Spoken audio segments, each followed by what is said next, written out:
સુરતની વીર નર્મદ દક્ષિણ ગુજરાત યુનિવર્સિટીમાં વિદેશી વિદ્યાર્થીઓની સંખ્યા સતત ઘટી રહી છે। નેક દ્વારા ગ્રેડ એ મળ્યો ત્યારબાદ વિદેશી વિદ્યાર્થીઓની સંખ્યા વધી હતી। જો કે 2022માં ગ્રેડ ઘટીને B++ થયો હતો। આ સાથે જ વિદેશી વિદ્યાર્થીઓની સંખ્યા પણ ઘટવા માંડી હતી। 2022-23માં પણ કહી શકાય કે વિદેશી વિદ્યાર્થીઓ અભ્યાસ કરતા હતા। જો કે ગ્રેડ ઘટતાની સાથે જ વિદેશી વિદ્યાર્થીઓએ અભ્યાસ માટે નર્મદ યુનિવર્સિટીની નકારી કાઢી છે।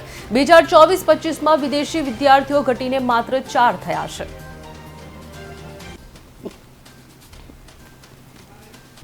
આપણી વીર નર્મદ દક્ષિણ ગુજરાત યુનિવર્સિટીમાં હાલમાં વિદેશી વિદ્યાર્થીઓની સંખ્યા જે ઘટી છે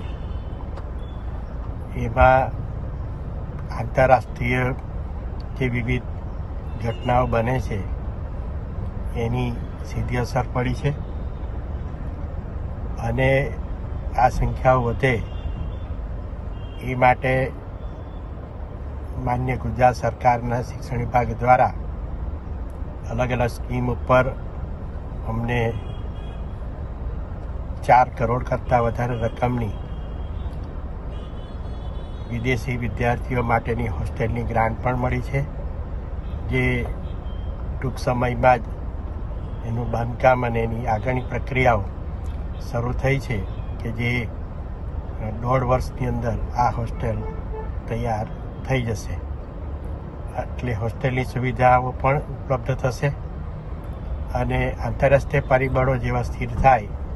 આ ઉપરાંત યુજીસી દ્વારા પણ તમામ જેટલી સ્ટેટ યુનિવર્સિટીઓ છે એને માટે પણ વિદેશની યુનિવર્સિટીઓ સાથે આગામી મહિનાઓની અંદર એની યોજનાઓ જાહેર થનાર છે, જેથી ઓટોમેટિકલી અમારી સ્ટેટ યુનિવર્સિટીઓમાં પણ વિદેશી વિદ્યાર્થીઓની સંખ્યા ચોક્કસ